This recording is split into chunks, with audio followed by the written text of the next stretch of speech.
तो ये कॉलेज आपका जो institute of agri business management Bikaner वाला है, ये ISO सर्टिफाइड है और उसके साथ साथ आपका ICAR न्यू दिल्ली के द्वारा एक्रीडिटेड भी है।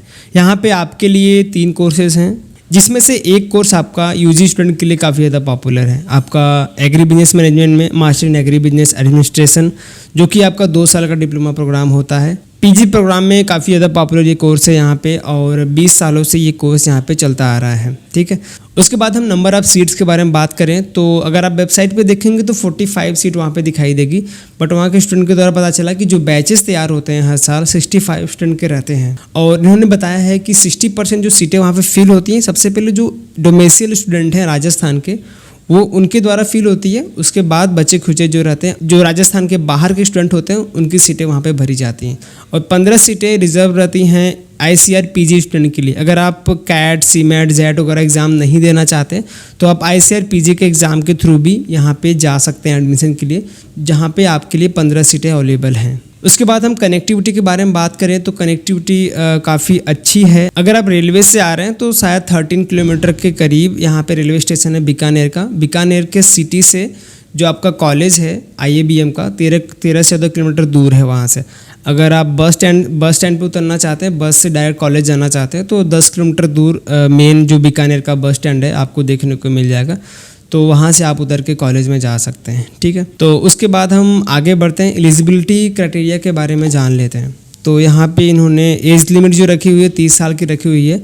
उसके पहले अगर आपने UG प्रोग्राम में एग्रीकल्चर के एलाइड फील्ड में किसी में भी अगर आपने UG किया हुआ है, बट वो जो यूनिवर्सिटी है जो आपने जहाँ से UG किया है वो कॉलेज आपका ICAR रिकॉग्नाइज होना चाहिए UGC से।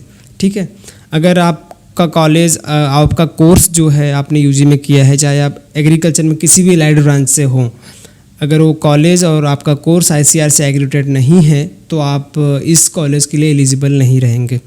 ठीक है, मिनिमम 60% मार्क्स चाहिए जनरल OBC के लिए और 55 जो चाहिए SC ST कैंडिडेट के लिए। ठीक है, अब बात कर लेते हैं IABM बीकानेर में MBA के लिए सिलेक्शन क्राइटेरिया क्या रहता है। तो सबसे पहले आपको एग्ज़ाम में अपीयर होना पड़ेगा, उसके वैलिड स्कोर लगने वाले हैं आपके CAT, MAT, CMAT जैसे एग्ज़ाम।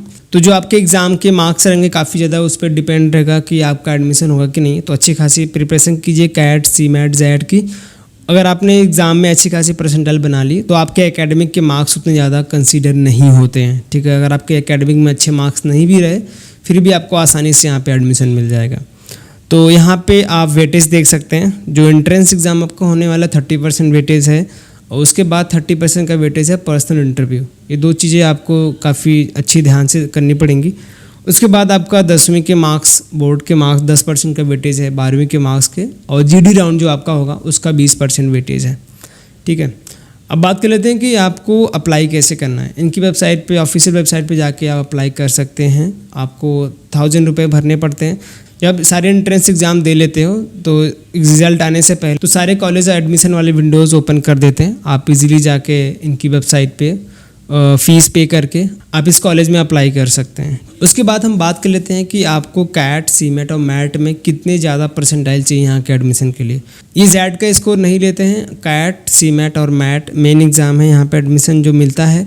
उसके साथ साथ 15 सीटें ICAR PG के लिए, तो आप उस एग्ज़ाम के थ्रू भी जा सकते हैं। ठीक है, तो जो वहाँ के स्टूडेंट के द्वारा पता चला कि आपकी एवरेज जो रहने वाली है परसेंटाइल 60 से 65 के बीच में आपको कॉल आसानी से आ जाएगा। 70 के एबव हैं तो आपके कन्वर्जन के चांस काफ़ी ज़्यादा हैं। ठीक है, तो बना के रखिए 70 to 80 के बीच में अगर आप रहते हैं CAT में, CMAT में भी, तो आपके चांसेस बन जाएंगे यहाँ पे कन्वर्ट होने के कॉल। अगर आपका एकेडमिक अच्छा है और आपका इंटरव्यू वगैरह अच्छा गया है तो आप 65 या 60 पे भी कॉल कन्वर्ट कर सकते हैं। उसके बाद अब मेन चीज़ के बारे में बात कर लेते हैं कि यहाँ का फ़ीस स्ट्रक्चर कैसा रहने वाला है। तो अलग अलग 4 सेमेस्टर के यहाँ पे फ़ीस आपको दिख जाएंगे कि रजिस्ट्रेशन फ़ीस कितनी है, ट्यूशन की fees, academic fees, exam fees, सारे फ़ीस आपको यहाँ पे दिख जाएंगे। मैंने यहाँ पे फ़ोटोज़ भी ऐड कर दिया है। तो अगर आप टोटल फ़ीस यहाँ पे निकालेंगे फर्स्ट सेमेस्टर में आपको तो 1 लाख से ज़्यादा 1,09,000 फ़ीस लग जाएगी लगभग। उसके बाद सेकेंड सेमेस्टर में 80,000, फिर थर्ड सेमेस्टर में 1 लाख रुपए लगेंगे।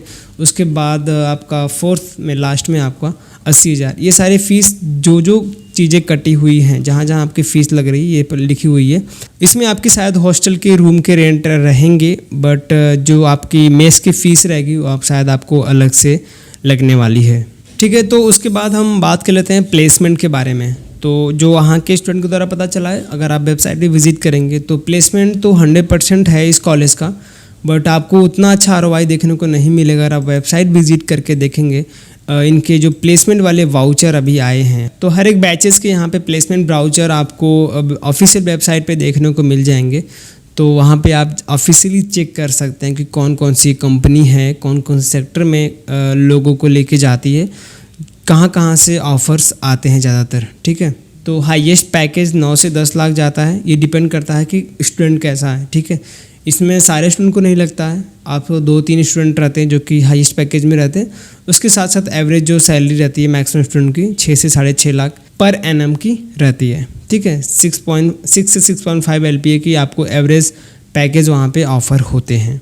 उसके बाद आपको नीचे यहाँ पे दिख जाएगा कि यहाँ पे रिक्रूटर कौन से एग्री इनपुट में कौन से रिक्रूटर हैं जो कि स्टूडेंट को हायर करते हैं। उसके साथ साथ बैंकिंग फाइनेंस में कौन सी कंपनी हैं यहाँ इस कॉलेज में आती हैं, कमोडिटी एंड वेयर हाउसिंग में कौन सी कंपनी है, कंसल्टेंसी में कौन सी कंपनी है, उसके बाद फूड एंड रिटेल में कौन सी कंपनी है।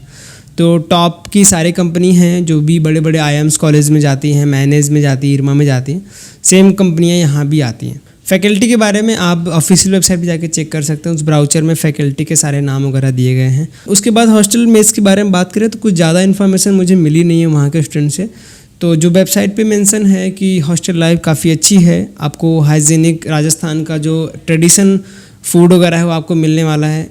आपको कॉलेज में लाइब्रेरी वगैरह सब मिल जाएगी। आप अदर जो फैसिलिटीज़ है, इलेक्ट्रिसिटी आपको 24/7 मिल जाती है।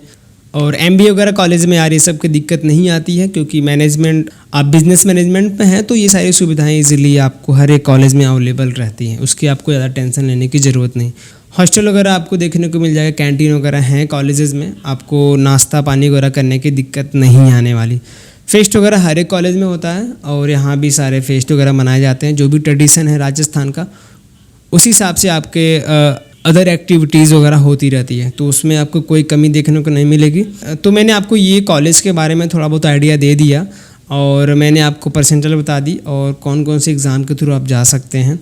ठीक है, तो ओवरऑल अगर हम रिव्यू देखें इस कॉलेज का, अगर रेटिंग देखें तो 10 में से 7.5 आप इजीली दे सकते हैं। और बड़ी वेबसाइट में आपको मेंशन किया गया है कि लगभग 7.5 के करीब आप इस कॉलेज के रिव्यू दे सकते हैं।